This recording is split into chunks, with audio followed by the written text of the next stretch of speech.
साथियों, देश भर में आरएसएस, बीजेपी, बजरंग दल और विश्व हिंदू परिषद जैसे तमाम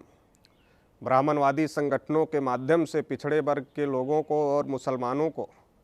आपस में लड़ाने भिड़ाने का काम लगातार किया जाता रहा है। ये लड़ाने भिड़ाने का काम करने के पीछे का ब्राह्मणवादियों का मकसद ये होता है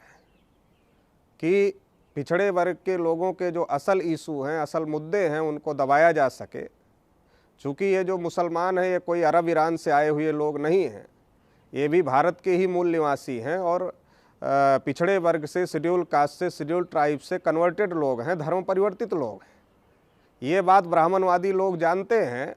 और ये बात जान करके ही वो पिछड़े वर्ग के शेड्यूल कास्ट को, शेड्यूल ट्राइब को, जो धर्म परिवर्तित नहीं हुए और जो इनसे धर्म परिवर्तित हो गए, मुसलमान हो गए, उनसे लड़ाने भिड़ाने का काम करते हैं और लड़ाई भिड़ाई करवा करके हिंदू के नाम पर पिछड़े वर्ग का, शेड्यूल कास्ट का, शेड्यूल ट्राइब का समर्थन लेकर के बहुसंख्यक बनते हैं और देश की सत्ता और व्यवस्था पर कब्जा करते हैं। और पिछड़े वर्ग के जो मुद्दे हैं, शेड्यूल कास्ट के जो हक अधिकार के मुद्दे हैं या शेड्यूल ट्राइब के जो हक अधिकार के मुद्दे हैं,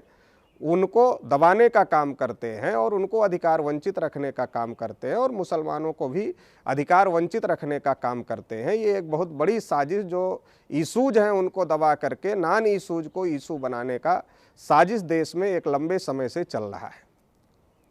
अभी त्रिपुरा में भी इसी प्रकार की घटनाएं सामने आई कि विश्व हिंदू परिषद के कार्यक्रम के दौरान मस्जिदों पर हमले किए गए और फिर तमाम मस्जिदों को निशाना बनाया गया, उनको नुकसान पहुंचाया गया, मुसलमानों को नुकसान पहुंचाया गया। ये बड़े पैमाने पर ये घटनाएं त्रिपुरा में हुई। ये इसी साजिश का एक हिस्सा है, क्योंकि एक तरफ तो शेड्यूल कास्ट का व्यक्ति राष्ट्रपति बन सकता है, लेकिन उसको मंदिर में नहीं घुसने दिया जाता। किसी को दाढ़ी मूंछ रखने की वजह से पीट दिया जाता है, किसी को घोड़ी पर चढ़ने की वजह से पीट दिया जाता है। पिछड़े वर्ग के लोग आज़ादी के 74 साल में संघर्ष कर रहे हैं कि देश में जानवरों की गिनती हो रही है, कुत्तों की गिनती हो रही है, हिजड़ों की गिनती हो रही है, तो पिछड़ों की भी गिनती होनी चाहिए। देश में पिछड़े वर्ग, शेड्यूल कास्ट, शेड्यूल ट्राइब के ऊपर बड़े पैमाने पर एट्रोसिटी हो रहा है। आदिवासियों से उनका जल जंगल ज़मीन छीना जा रहा है। तो बड़े पैमाने पर पिछड़े वर्गों के साथ में साजिश हो रही है, मगर इस साजिश पर ब्राह्मणवादियों द्वारा पर्दा डाल करके इनको हिंदू और मुसलमान की लड़ाई में फंसाने का कार्यक्रम लगातार किया जा रहा है। तो अभी पिछड़े वर्ग के लोगों को और तमाम शेड्यूल कास्ट, शेड्यूल ट्राइब के लोगों को भी इस साजिश से सतर्क रहने की ज़रूरत है, इस साजिश को समझने की ज़रूरत है और इसको बेनकाब करने की ज़रूरत है। इसी मुहिम में एक लंबे समय से बहुजन क्रांति मोर्चा के राष्ट्रीय संयोजक माननीय वामन मेश्राम साहब जुड़े हुए हैं और उनके द्वारा अभी त्रिपुरा की घटना को लेकर के एक आह्वान किया गया है कि कल 8 नवंबर को पूरे देश भर से सभी जिला मुख्यालयों से महामहिम राष्ट्रपति को बहुजन क्रांति मोर्चा और राष्ट्रीय मुस्लिम मोर्चा के माध्यम से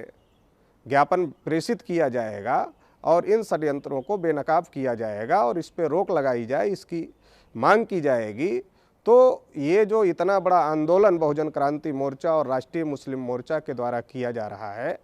तो ये देश में इंसाफ करने के लिए ये लड़ाई है और जो हमारे इशूज हैं उन इशूज पे लड़ाई हो, इसके लिए ये आंदोलन चलाया जा रहा है। तो इस लड़ाई में राष्ट्रीय पिछड़ा वर्ग मोर्चा भी पूरी ताकत के साथ में बहुजन क्रांति मोर्चा और राष्ट्रीय मुस्लिम मोर्चा का समर्थन करता है। हम देश भर के अपने सभी कार्यकर्ताओं को, पदाधिकारियों को, शुभचिंतकों को ये अपील करना चाहते हैं को इस कार्यक्रम में शामिल हो जाएं और इस कार्यक्रम को सफल बनाएं, ताकि देश में अमन, चैन और इंसाफ कायम किया जा सके और हम सभी लोगों को हमारे हक अधिकार हासिल हो सके।